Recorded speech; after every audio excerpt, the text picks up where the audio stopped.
Jacob ಬೆತಲ್ ನಮ್ಮ RCB player ಅವರಿಂದನೇ ಇವತ್ತು team ಇಂಡಿಯಾಗೆ ಸೋಲು ಅಂತಾನೆ ಹೇಳ್ಬೋದು. ಯಾವ ರೀತಿ ಆಡಿದ್ ಮಗ ಬ್ಯಾಟಿಂಗ್ ಸಕಲಾಗಿ ಆಡಿದ್ರು. ಲಾಸ್ಟ್ ತನಕ ಇದ್ದು ಮ್ಯಾಚ್ ನ ಫಿನಿಶ್ ಮಾಡ್ಕೊಟ್ಟಿದ್ದು ಜಾಕೋಬ್ ಬೆತಲ್. ಸರಿಯಾಗಿ ಆಡಿದ್ರು ನೋಡಿ. ಇಂಡಿಯಾ ಲಾಸ್ಟ್ ಕೊನೆ ಒಂದು 16 ಓವರ್ ತನಕ ಗೇಮ್ ಅಲ್ಲೇನೆ ಇದ್ರು. ಯಾವಾಗ 17th ಓವರ್ ಹೋಗ್ಬಿಟ್ಟು ರವಿ ಬಿಷ್ಣಾಯಿ ಕೊಡ್ತಾರೆ ನೋಡಿ, ಆ ಓವರ್ ಆ ಟೈಮಲ್ಲಿ 24 ಬಾಲ್ಸ್ 50 ರನ್ಸ್ ಏನೋ ಆ ತರ ರನ್ಸ್ ಬೇಕಾಗಿರುತ್ತೆ. ಆ ಟೈಮ್ 17th ಓವರ್ ರವಿ ಬಿಷ್ಣಾಯಿ ಬರ್ತಾರ, ಅವ್ರಿಗೆ 29 ರನ್ಸ್ ನ ಸ್ಕೋರ್ ಮಾಡೋದು. ಏನೇನಿತ್ತು ಪ್ರೆಷರ್ ಅದೆಲ್ಲ ಒಂದೇ ಓವರ್ ಅಲ್ಲಿ ಅಂತ ರಿಲೀಸ್ ಆಗ್ಬಿಡ್ತು ಅಂತಾನೆ ಹೇಳ್ಬೋದು. ಇನ್ ನೆಕ್ಸ್ಟ್ ಬಾಲ್ ಒಂದೊಂದು 18 ಬಾಲ್ಸ್ 20 ಆ ತರ ಏನೋ ಈಕ್ವೇಶನ್ ಬಂದ್ಬಿಡ್ತು. ಇನ್ ನೆಕ್ಸ್ಟ್ ಆರಾಮಾಗಿ ಚೇಂಜ್ ಮಾಡ್ಬೋದು ನೋಡಿ. ಆ ಒಂದ್ ಓವರ್ ಏನಾದ್ರು ಹಿಡ್ಕೊಬಿಟ್ಟಿದ್ರೆ ಆರಾಮಾಗಿ ಟೀಮ್ ಇಂಡಿಯಾ ವಿನ್ ಆಗ್ಬೋದಾಯ್ತು. ಬಟ್ ಅಲ್ಲಿ ಸ್ಪಿನ್ನರ್ಸ್ ಕೊಟ್ಟು ಒಂಥರ ತಪ್ಪು ಮಾಡಿದ್ರು ಅಂತ ಹೇಳ್ಬೋದು. ಹೌದು, ಶ್ರೇಯಸ್ ಅಯ್ಯರ್ ಕ್ಯಾಪ್ಟನ್ಸಿನೇ ಅರ್ಥ ಆಗ್ತಾ ಇಲ್ಲ. ಯಾರಾದ್ರೂ ಹೋಗ್ಲಿ ಮಗ, ಡೆತ್ ಓವರ್ಸ್ ಅಲ್ಲಿ ಸ್ಪಿನ್ನರ್ಸ್ ಕೊಡ್ತಾರ? ಗಮನಿಸಿ, ಯಾವಾಗ ಎಲ್ಲ ಸ್ಪಿನ್ನರ್ಸ್ ಕೊಟ್ಟಿದಾರೋ ಪ್ರತಿಯೊಬ್ಬ ಬೌಲರ್ ಎಕ್ಸ್ಪೆನ್ಸಿವ್ ಆಗಿರೋದು ಡೆತ್ ಓವರ್ಸ್ ಅಂತ ಬಂದಾಗ. ಆದ್ರಿಂದ ಒಂಥರ ನೋಡಿ 17th ಓವರ್ ರವಿ ಬಿಷ್ಣಾಯಿ ಕೊಡ್ತಾರೆ. ಅದು ಒಂದು ಮೇನ್ ರೀಸನ್ ಅಂತಾನೆ ಹೇಳ್ಬೋದು ಟೀಮ್ ಇಂಡಿಯಾ ಸೋಲಕ್ಕೆ. ನಮ್ ಟೀಮ್ ಇಂಡಿಯಾ ಆಕ್ಚುಲಿ ಹೇಳ್ಬೇಕಂದ್ರೆ ಟಾರ್ಗೆಟ್ ಕೊಡದೆ 190 ಅಲ್ವಾ, ಇನ್ನು 20 ರನ್ಸ್ ಶಾರ್ಟ್ ಇದ್ರು. ಅದೇನಾದ್ರು ಇನ್ನು 20 ರನ್ಸ್ ಏನಾದ್ರು ಆಡ್ ಮಾಡಿದ್ರೆ ಅವಾಗ ಒಂಥರ ಯೂಸ್ ಟಾರ್ಗೆಟ್ ನ ಕೊಡಬಹುದಾಯ್ತು. ಒಂದು 210 20 ಆ ತರ ಏನಾದ್ರು ಕೊಟ್ಟಿದ್ರೆ ಅವಾಗ ಪ್ರೆಷರ್ ಅನ್ನೋದು ಆಗ್ಬೋದಾಯ್ತು ಇಂಗ್ಲೆಂಡ್ ಬ್ಯಾಟ್ಸ್ಮನ್ಸ್ ಮೇಲೆ. ಬಟ್ ಇವರು ಕಲೆ ಹಾಕಿದ್ದೆ ಕಡಿಮೆ ಅಲ್ವಾ, ಆದ್ರಿಂದ ಅವ್ರು ಈಸಿಯಾಗಿ ಚೇಂಜ್ ಮಾಡಿದ್ರು. ಇನ್ಫ್ಯಾಕ್ಟ್ ಹೇಳ್ಬೇಕಾದ್ರೆ ನೋಡ್ ಮಗ, ಅವ್ರ ಕಡೆ ಇಂಗ್ಲೆಂಡ್ ಕಡೆ ಮೆಚ್ಕೊಳ್ಳೇಬೇಕಾಗಿರೋಂಥ ಬ್ಯಾಟಿಂಗು.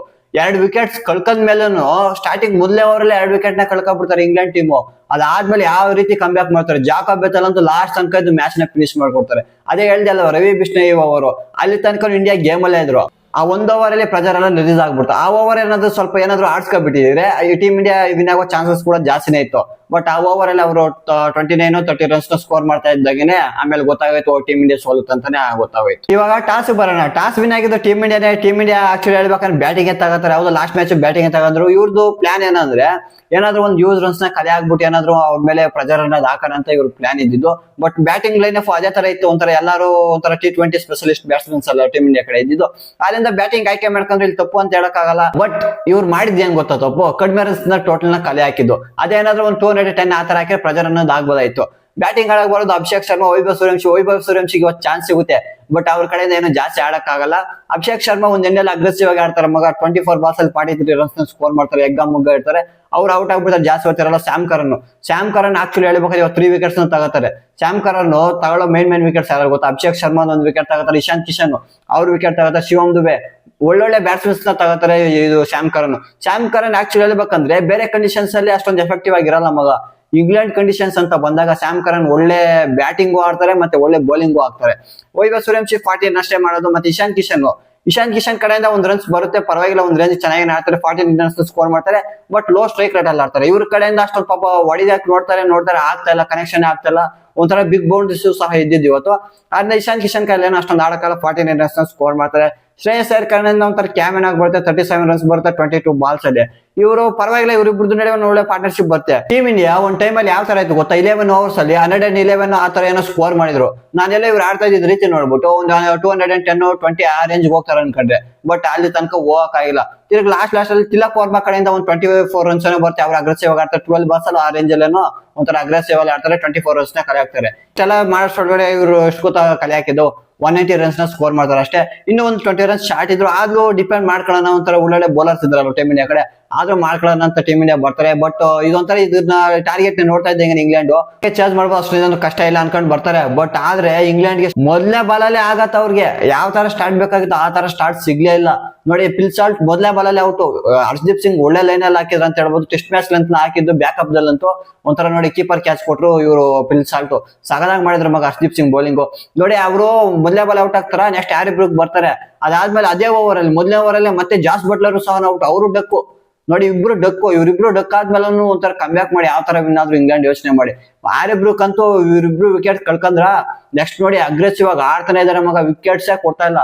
ಆಕ್ಚುಲಿ ಹೇಳ್ಬೇಕಾದ್ರೆ ಇವ್ರಿಬ್ರು ನಡುವೆ ಪಾರ್ಟ್ನರ್ಶಿಪ್ ಬರುತ್ತೆ. ಜಾಕೋಬ್ ಬೆತಲ್ ಮತ್ತೆ ಹ್ಯಾರಿ ಬ್ರೂಕ್ 50 ರನ್ಸ್ ಏನೋ ಪಾರ್ಟ್ನರ್ಶಿಪ್ ಬರೋದು. ಅದು ಜಸ್ಟ್ 23 24 ಬಾಲ್ಸ್ ಅಲ್ಲೂ ಸ್ಕೋರ್ ಮಾಡೋದು. ಹ್ಯಾರಿ ಬ್ರೂಕ್ ಅಂತ ನೋಡಿ 15 ಬಾಲ್ಸ್ ಅಲ್ಲಿ 39 ರನ್ಸ್ ಸ್ಕೋರ್ ಮಾಡೋದು. ಯಗ್ಗ ಮುಗ ಹೊಡಿತಾನೆ ಇರ್ತಾರೆ. ವಿಕೆಟ್ಸ್ ಕಳ್ಕೊಂಡಿದ್ರು ಭಯನೇ ಪಡಲ್ಲ ಮಗ. ಆ ರೀತಿ ಆಡೋದು ಹ್ಯಾರಿ ಬ್ರೂಕ್. ಅವ್ರು ಔಟ್ ಆಗ್ಬಿಡ್ತಾರೆ ಅಕ್ಷರ್ ಪಟೇಲ್ಗೆ. ಮತ್ತೆ ಜಾಕೋಬ್ ಬೆತಲ್ ಬ್ಯಾಂಟನ್ ಇವರಿಬ್ಬರ ನಡುವೆ ಒಳ್ಳೆ ಪಾರ್ಟ್ನರ್ಶಿಪ್ ಬರುತ್ತೆ ಮಗ. ಇವರಿಬ್ಬರ ನಡುವೆ ಪಾರ್ಟ್ನರ್ಶಿಪ್ 67 ರನ್ಸ್ ಬರುತ್ತೆ 50 ಬಾಲ್ಸ್ ಅಲ್ಲಿ. ಹೌದು ಓವರ್ ಏನೋ ಅಗ್ರೆಸಿವ್ ಅಲ್ಲಿ ಓವರ್ ಸ್ಟ್ರೈಕ್ ರೇಟ್ ಎಲ್ಲ ಬರಲ್ಲ, ಒಂಥರ ಕಡಿಮೆ ಸ್ಟ್ರೈಕ್ ರೇಟ್ ಎಲ್ಲ ಬರುತ್ತೆ. ಬಟ್ ಅವಾಗ ಆ ಟೈಮಲ್ಲಿ ಇವ್ರು ಇನ್ನಿಂಗ್ಸ್ ನ ಬಿಲ್ಡ್ ಮಾಡ್ಬೇಕಾಯ್ತು, ಆದ್ರಿಂದ ಇನ್ನಿಂಗ್ಸ್ ನ ಬಿಲ್ಡ್ ಮಾಡಿದ್ರು. 15th ಓವರ್ ತನಕ ಚೆನ್ನಾಗೇನೆ ಒಂಥರ ಟೀಮ್ ಇಂಡಿಯಾನು ಒಂಥರ ಗೇಮ್ ಅಲ್ಲೇ ಇದ್ರು, ಇವರು ಆಡ್ಕೊ ಬರ್ತಾ ಇದ್ರು. ಇವ್ರು ಸ್ವಲ್ಪ ಟ್ರಿಕ್ಕಿ ಅನ್ನೋದು ಬಂದಿತ್ತು. ಲಾಸ್ಟ್ 4 ಅವರ್ಸ್ ಅಲ್ಲೇನೋ 50 ರನ್ಸ್ ಬೇಕಾಗಿತ್ತು. ಆ ಟೈಮಲ್ಲಿ ಹೋಗ್ಬಿಟ್ಟು ರವಿ ಬಿಷ್ಣೋಯ್ ಕೊಡ್ತಾರೆ. ಅದೇ ಓವರ್ ಅಲ್ಲಿ 17th ಓವರ್ ಅಲ್ಲಿ ಒಂದೇ ಓವರ್ ಅಲ್ಲಿ 20 ರನ್ಸ್ ಸ್ಕೋರ್ ಮಾಡ್ತಾರೆ ಜಾಕೋಬ್ ಬೆಥೆಲ್. ಅವಾಗ ಪ್ರೆಜರ್ ಅನ್ನೋದೆಲ್ಲ ಈಸ್ ಔಟ್ ಆಗ್ಬಿಡ್ತು ಅಂತ ಹೇಳ್ಬೋದು. ಅವಾಗ ಇನ್ನ ನೆಕ್ಸ್ಟ್ 18 ಬಾಲ್ಸ್ 20 ರನ್ಸ್ ಏನೋ ಬರುತ್ತೆ. ಇವ್ರದ್ದು ಜಾಕೋಬ್ ಬೆಥೆಲ್ ನೋಡಿ 38 ಬಾಲ್ಸ್ ಅಲ್ಲಿ 50 ರನ್ಸ್ ನ ಸ್ಕೋರ್ ಮಾಡ್ಕೋದು. ನೆಕ್ಸ್ಟ್ ಆಡೋ 6-7 ಬಾಲ್ಸ್ ಅಲ್ಲಿ 26-27 ರನ್ಸ್ ನ ಸ್ಕೋರ್ ಮಾಡ್ಬಿಡ್ತಾರೆ. ಅದೇ ರವಿ ಬಿಷ್ಣೋಯ್ ಕೊಡ್ತಾರಲ್ವಾ, ಇವ್ರು ಬಾಲ್ಗಳೊಂದು ಆಡ್ಕೊ ಬರ್ತಾ ಇದ್ರಲ್ವಾ, ಆ 1 ಓವರ್ ಅಲ್ಲಿ ಸ್ಕೋರ್ ಮಾಡ್ತಾ ಇದ್ದಾಗನೆ ಈ ಸ್ಟ್ರೈಕ್ ರೇಟ್ ಅಷ್ಟೇ ಇನ್ಕ್ರೀಸ್ ಮಾಡ್ಕೊಬಿಡ್ತಾರೆ. ಮ್ಯಾಚ್ ನು ಆರಾಮಾಗಿ ಫಿನಿಶ್ ಮಾಡ್ಕೊಡ್ತಾರೆ ಮಗ. ಸಗದಾಗ ಇಂಗ್ಲೆಂಡ್ ಮೆಚ್ಕೊಳ್ಳೇಬೇಕು ಆ ರೀತಿ ಆಡಿದ ಬ್ಯಾಟಿಂಗು. 2 ವಿಕೆಟ್ ಕಳ್ಕೊಂಡ್ಮೇಲೂ ಒಂಥರ ಅವ್ರು 0-0 ಡಕ್ಔಟ್ ಆದ್ಮೇಲೂ ಒಂಥರ ಕಮ್ಬ್ಯಾಕ್ ಮಾಡಿ ವಿನ್ ಆದ್ರಲ್ಲ, ಅದೊಂಥರ ಖುಷಿ ಅಂತ ಹೇಳ್ಬೋದು. ಹೌದು ಟೀಮ್ ಇಂಡಿಯಾ ಸೋತಿದ್ದ ಸ್ವಲ್ಪ ಬೇಜಾರೇನಿದೆ, ಬಟ್ ಅವ್ರನ್ನ ಮೆಚ್ಕೊಳ್ಳೇಬೇಕು. ಯಾಕಂದ್ರೆ ಆ ತರ ಆಡಿರೋದು ಬ್ಯಾಟಿಂಗು. ಟೀಮ್ ಇಂಡಿಯಾದವ್ರು ಇನ್ನೂ ಆಡ್ಬೋದಾಗಿತ್ತು, ಬಟ್ ಯಾಕಂತ ಗೊತ್ತಿಲ್ಲ, ಇಶಾನ್ ಕಿಶನ್ ಸ್ವಲ್ಪ ಸ್ಲೋ ಆಗಿ ಆಡ್ಬಿಟ್ರು. ಯಾರ ಕಡೆಯಿಂದನೂ ಒಂಥರ 50 ರನ್ಸ್ ಅಬೌವ್ ರನ್ಸ್ ನ ಸ್ಕೋರ್ ಮಾಡಕ್ಕಾಗಿಲ್ಲ. ಎಲ್ಲ ಒಂಥರ ಕ್ಯಾಮೆನ್ ಆಗಿ ಆಡಿದ್ರು ಅಂತ ಹೇಳ್ಬೋದು ಟೀಮ್ ಇಂಡಿಯಾ ಕಡೆ. ಮತ್ತೆ ಬೌಲಿಂಗ್ ಅಲ್ಲಿ ಟೀಮ್ ಇಂಡಿಯಾ ಕಡೆ ಹರ್ಷದೀಪ್ ಸಿಂಗ್ 3 ವಿಕೆಟ್ಸ್ ನ ತಗೋತಾರೆ, ಒಳ್ಳೆ ಸ್ಪೆಲ್ ನ ಹಾಕ್ತಾರೆ.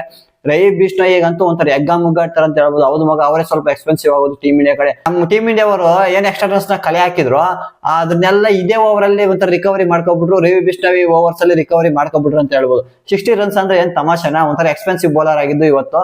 ಮತ್ತೆ ಅಕ್ಷರ್ ಪಟೇಲ್ ನ ಮೆಚ್ಕೊಳ್ಳೇಬೇಕು. ಅಕ್ಷರ್ ಪಟೇಲ್ ಮೋಸ್ಟ್ ಎಕನಾಮಿಕ್ ಆಗಿ ಬಾಲ್ ಹಾಕಿದ್ದು ನಮ್ಮ ಟೀಮ್ ಇಂಡಿಯಾ ಕಡೆ. 4 ಓವರ್ಸ್ ಅಲ್ಲಿ 20 ರನ್ಸ್ ಅಷ್ಟೇ ಕೊಡೋದು, 1 ವಿಕೆಟ್ ನ ತಗೋತಾರೆ. ಪರವಾಗಿಲ್ಲ, ಬೌಲಿಂಗ್ ಅಲ್ಲಿ ಒಂದು ರೇಂಜ್ ಚೆನ್ನಾಗೇ ಮಾಡ್ತಾರೆ. ಅದೇ ಬ್ಯಾಟಿಂಗ್ ಅಲ್ಲಿ ಸ್ವಲ್ಪ ಒಂದು 20 ರನ್ಸ್ ಶಾರ್ಟ್ ಇದ್ರು ಅಂತ ಹೇಳ್ಬೋದು. ಅಲ್ಲಿ ಏನಾದ್ರು ಸ್ವಲ್ಪ 20 ರನ್ಸ್ ಆಡ್ ಮಾಡಿದ್ರೆ ಅವಾಗ ಸ್ವಲ್ಪ ಬೌಲಿಂಗ್ ಅಲ್ಲಿ ಪ್ರೆಜರ್ ಅನ್ನೋದು ಆಗ್ಬೋದಾಯ್ತು. ಬಟ್ ಏನ್ ಮಾಡಕ್ಕಾಗಲ್ಲ, ಟೀಮ್ ಇಂಡಿಯಾ ಸೋತಿದ್ದಾಯ್ತು. ಇಂಗ್ಲೆಂಡ್ ಮೆಚ್ಕೊಳ್ಳಬೇಕು ಆ ರೀತಿ ಆಡಿದ ಬ್ಯಾಟಿಂಗು. ನೋಡೋಣ ನೆಕ್ಸ್ಟ್ ಮ್ಯಾಚ್ ಏನಾದ್ರು ಟೀಮ್ ಇಂಡಿಯಾ ಇದೇ ತರ ಕಂಟಿನ್ಯೂ ಮಾಡಿದ್ರೆ ಆಗಲ್ಲ. ನೆಕ್ಸ್ಟ್ ಮ್ಯಾಚ್ ಸ್ವಲ್ಪ ಪ್ಲೇಯಿಂಗ್ ಇಡಲ್ಲಿ ಚೇಂಜಸ್ ಮಾಡ್ಬೇಕು. ನಾನು ಲಾಸ್ಟ್ ಮ್ಯಾಚ್ ಅಲ್ಲಿ ಹೇಳಿದೆ, ಇದು ವೈಭವ್ ಸೂರ್ಯವಂಶಿನ ತರಬೇಕು, ಮತ್ತೆ ರವಿ ಬಿಷ್ಣೋಯ್ ಬದಲು ಪ್ರಿನ್ಸ್ ಯಾದವ್ ಅವ್ರನ್ನಾದ್ರೂ ಆಡ್ಸ್ಬೇಕಂತ. ಪ್ರಿನ್ಸ್ ಯಾದವ್ ಆಕ್ಚುಲಿ ಹೇಳ್ಬೇಕಂದ್ರೆ ಈ ಮ್ಯಾಂಚೆಸ್ಟರ್ ಬಂದು ಹೇಳ್ ಮಾಡ್ದಂತ ಪಿಚ್ಚು. ಏನಕ್ಕೆ ಗೊತ್ತಾ, Prince Yadav line and length ಅಲ್ಲಿ ಕಂಟ್ರೋಲ್ ಅನ್ನೋದಿದೆ, ಮತ್ತೆ ಬ್ಯಾಕಪ್ ದಲ್ಲಿ ಸಕಾದಾಗ ಆಗ್ತಾರೆ. ಅವ್ರೇನಾದ್ರು ಇದ್ದಿದ್ರೆ ಬ್ಯಾಕಪ್ ದಲ್ಲಿ ಹಾಕಿ ಸ್ವಲ್ಪ ಕಾಟ ಅನ್ನೋದು ಕೊಡ್ತಾ ಇದ್ರು ಅವ್ರಿಗೆ. ಆದ್ರಿಂದ ಪ್ರಿನ್ಸ್ ಯಾದವ್ ಇರ್ಬೇಕಾಯ್ತು ಅನ್ಸ್ತು. ನೋಡೋಣ ನೆಕ್ಸ್ಟ್ ಮ್ಯಾಚ್ ಏನಾದ್ರು ಚೇಂಜಸ್ ಮಾಡ್ತಾರೆ ಅಂತ. ಅವ್ರು ಚೇಂಜಸ್ ಮಾಡ್ಲೇಬೇಕು, ಪ್ರಿನ್ಸ್ ಯಾದವ್ ಯಾರಾದ್ರೂ ತರಲೇಬೇಕು. ಯಾಕಂದ್ರೆ ನಮ್ಮ ಟೀಮಿನ ಕಡೆ ಮೇನ್ ಅಕ್ಷರ್ ಪಟೇಲ್ ಸ್ಪಿನ್ನರ್ ಇದಾರ. ಬೇಕಾದ್ರೆ ಅಭಿಷೇಕ್ ಶರ್ಮನು 1-2 ಓವರ್ಸ್ ಹಾಕ್ತಾರ, ಮತ್ತೆ ವರುಣ್ ಚಕ್ರವರ್ತಿ ಇದಾರಲ್ವಾ, ಆದ್ರಿಂದ ಸ್ಪಿನ್ನರ್ಸ್ ಏನು ಜಾಸ್ತಿ ಬೇಕಾಗಿಲ್ಲ. ಆದ್ರಿಂದ ರವಿ ಬಿಷ್ಣೋಯ್ನ ಕೂರಿಸ್ಬಿಟ್ಟು ನೆಕ್ಸ್ಟ್ ಪ್ರಿನ್ಸ್ ಯಾದವ್ ಅವ್ರನ್ನ ಇಲ್ಲ ಯಾರನ್ನಾದ್ರೂ ಫಾಸ್ಟ್ ಬೌಲರ್ನ ತರಬೇಕು. ನೋಡೋಣ ಏನ್ ಮಾಡ್ತಾರಂತ. ಇದು ಇವತ್ತಿನ ಮ್ಯಾಚ್ ರಿವ್ಯೂ ಆಗಿತ್ತು. ವಿಡಿಯೋ ಇಷ್ಟ ಆಗಿದೆ ಅನ್ಕೊಂತೀನಿ. ವಿಡಿಯೋ ಇಷ್ಟ ಆಗಿದ್ರೆ ಲೈಕ್ ಮಾಡಿ, ಶೇರ್ ಮಾಡಿ, ಸಬ್ಸ್ಕ್ರೈಬ್ ಮಾಡ್ಕೊಳ್ಳಿ ಅಂತ ಹೇಳ್ತಾ ಮತ್ತೆ ಸಿಗೋಣ ಮುಂದೆ ವಿಡಿಯೋದಲ್ಲಿ. ತನಕ ಇವಾಗ ಅಷ್ಟೇ, ಕೇರ್, ಬಾಯ್.